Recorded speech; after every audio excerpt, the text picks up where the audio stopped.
Well, corruption is a major issue for government, and South Africans have become accustomed to hearing stories of fraud, dishonesty and bribery. Are we becoming immune to corruption because it's so rife? And if so, what should we do? Well, should we be interested at all in the president's speech? Well, joining us in studio to talk more about this is political analyst Professor Habib. A very good morning to you, Prof. Thank you so much for your time.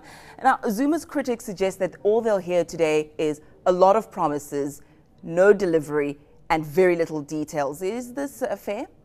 Well, I think it's fair if you just look at the history of not only Jacob Zuma's State of the Nation addresses, but many of the other presidents. South Africa has been talking about addressing inequality since 1994.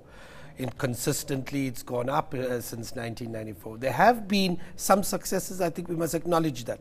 Up until 2008, 2009, we had the longest growth rates in the history of this country. Since President Zuma came to power, we've been able to deal at least by putting most HIV/AIDS patients on antiretrovirals. That's a fundamental change. There have been other successes by new policy programs. A national development plan has been developed. A new economic growth path has been developed. So there have been some movements, but I think that South Africans are particularly tired by the corruption.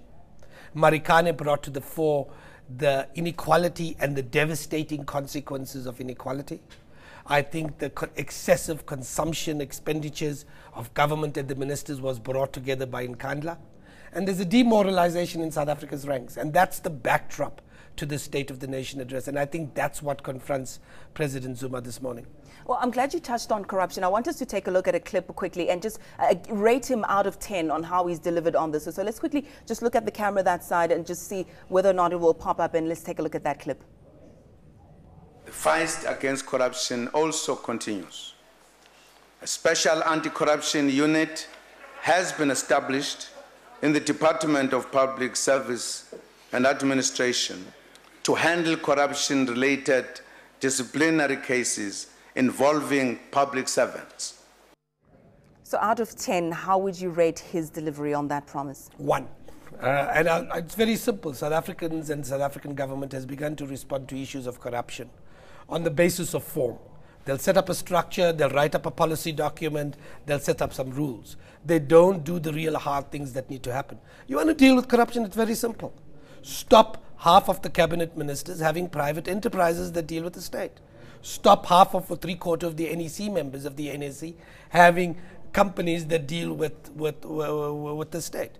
And if anybody is caught with their fingers in the cookie jar, close to the president, lock them up for 10, 15, 20 years. You do that, you'll deal with corruption.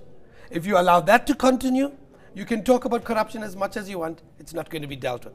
And the problem with the president is he's been talking about it. He hasn't been dealing with it against those close to political power. Do you think they've become too comfortable now? And I'm talking about ANC leaders and those in government in particular. Have they become not afraid to lose to the point where they don't care about the bad habits they've developed? Look, I think that that's true, but I also think that they are getting nervous. I think that Marikane brought to the fore the consequences of becoming complacent. I think Thabo Mbeki, for a long period, was complacent. And he did eventually get toppled within a palace school within the ANC. I think Jacob Zuma is very well aware of what had happened. He becomes as complacent as Thabo Mbeki became. He could pay the consequences. And I think that the political elite is aware of this. They're particularly nervous at the service delivery protest. They're particularly nervous about the violent nature of the service delivery protest. I think government has recognized. I think there are ministers who say, look, we can't continue like this. We need to fix it up. The question is, do they have the will to make the hard decisions that need to be made? Now, we're seeing a more confident Jacob Zuma. It could be what you've just mentioned now, also because of his majority election or the numbers that he received at Mangaung. He used to, prior to that, he seemed very much like a chameleon, pandering to the desires of the crowd that he was addressing. But now we're seeing that he's become a bit more confident. How do you think he's going to tackle contentious issues like land reform as well as labor issues? Well, I think he's going to be much more confident. I think you can expect him to say this is a president with an overwhelming majority within the ANC. I suspect that they might lose a few, but there's no way that the ANC is losing the 2014 election. And I think they know that. So what he's going to go out and say, I think he's going to punt very strongly for the National Development Plan. I think it's going to be a big issue. I think he's going to speak about corruption as usual, and I think he's got to show some political will in that regard. I think he's going to talk about education, and he's going to talk about the challenges between labor and business and the need to find a social pact. I would like to see how far they're going to go towards the development of a social pact between labor, business, and the state, and are all sides prepared to make the kinds of sacrifices that they need to. But the simple question is, if South Africa and this government does not address inequality, not only poverty, but inequality, this country will burn. And I think that message has to go to the president, and I think it's already being realized by some of his ministers, those close to him. What about issues of the violent nature of crime in this country? Issues like unemployment as well, especially that of rape against women as well. All these issues are just coming up to the fore, especially in the last week or two. How do you think he'll tackle those? Well, again, he's going to talk about them. He's going to talk about being harsh, having harsh penalties for perpetrators of these crimes. I think that that's important. I think one has to realize, however, the social pathologies we live with, violent crime, rape and the violent nature of rape, the attacks on individuals, all of that is a product of an unequal world.